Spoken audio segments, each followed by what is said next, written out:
The detention cell hummed with the low frequency of the ship's engines, casting eerie shadows across the metallic walls.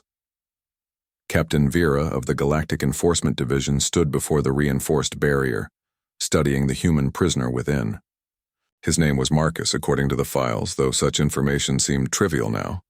The human sat calmly on the narrow bench, his hands folded in his lap, dark eyes meeting hers without the slightest tremor of fear. This unsettled Vera more than she cared to admit. In her 12 cycles of service, she had interrogated countless species across the galaxy. The Rigelians would cower and weep. The Centaurans would rage and threaten.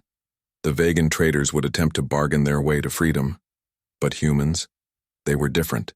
Dangerously different. "Do you understand your situation?" Vera asked, her voice carrying the authority that had made lesser beings submit across a dozen star systems. Her forearms crossed in a gesture of dominance that was universally recognized throughout the galaxy. Marcus tilted his head slightly, a gesture that might have seemed innocent if not for the calculating intelligence behind his gaze. "I understand. Perfectly, Captain. I'm a prisoner aboard your vessel accused of, what was it again? Unlawful intervention in a territorial dispute?" The casual tone sent an involuntary shiver down Vera's elongated spine. Her species, the Kalari, were apex predators on their homeworld.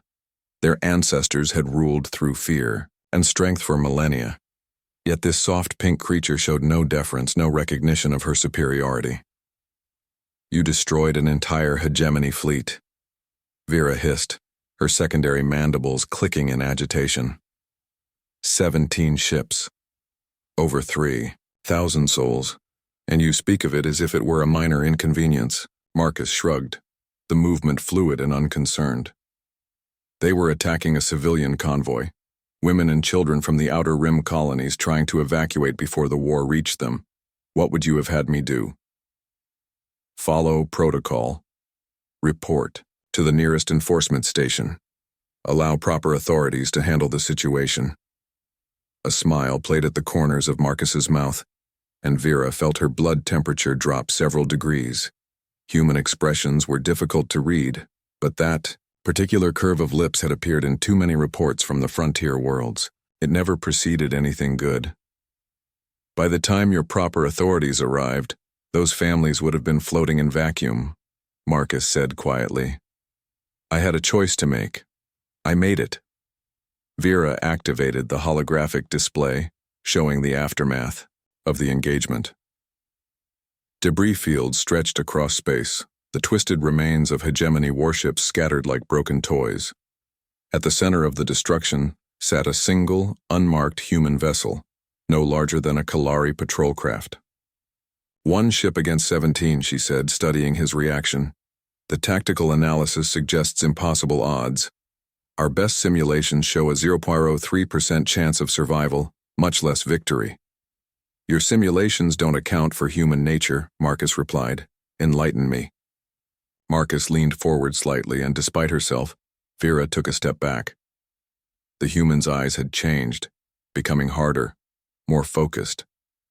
For a moment, she glimpsed something that made her predatory instincts scream warnings. Your species evolved as hunters, he said conversationally. Pack hunters, if I recall correctly. You understand teamwork, strategy, the value of overwhelming force. But you've never had to fight for survival as individuals. You've never had to make impossible choices. With no backup, no support, no hope of rescue. Vera's claws extended involuntarily. And humans have, every day for 200,000 years. Marcus's voice remained calm, almost gentle. We evolved surrounded by predators that were stronger, faster, better armed than we were. We survived because we refused to accept defeat. Because when cornered, when facing impossible odds, we didn't calculate percentages or run simulations. He stood slowly, moving to the barrier between them. Vera fought the urge to retreat further. We simply decided that if we were going to die, we'd take our enemies with us. And then we'd find a way not to die after all. The silence stretched between them, filled only by the ship's mechanical breathing. Vera found herself studying this seemingly ordinary creature with new eyes. Humans were physically unremarkable by galactic standards. No natural weapons, limited strength, fragile bodies that could be damaged by atmospheric changes other species barely noticed. Yet they had emerged from their tiny world and carved out an empire that stretched across 40 systems. They had fought and won wars against species with superior technology, superior numbers, superior everything except for one crucial element.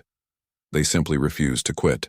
The hegemony will demand justice, Vera said finally, though her voice lacked its earlier conviction.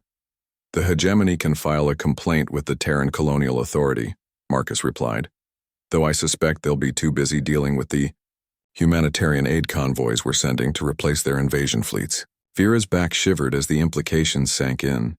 This wasn't an isolated incident. This was policy. The humans weren't expanding through conquest or diplomacy like every other species in galactic history.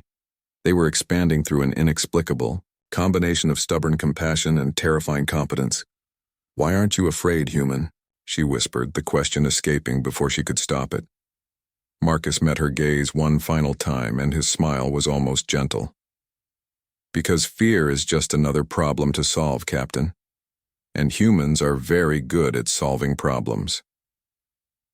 As Vera walked away from the detention cell, her report already forming in her mind, she couldn't shake the feeling that the galaxy had just become a much more complicated place.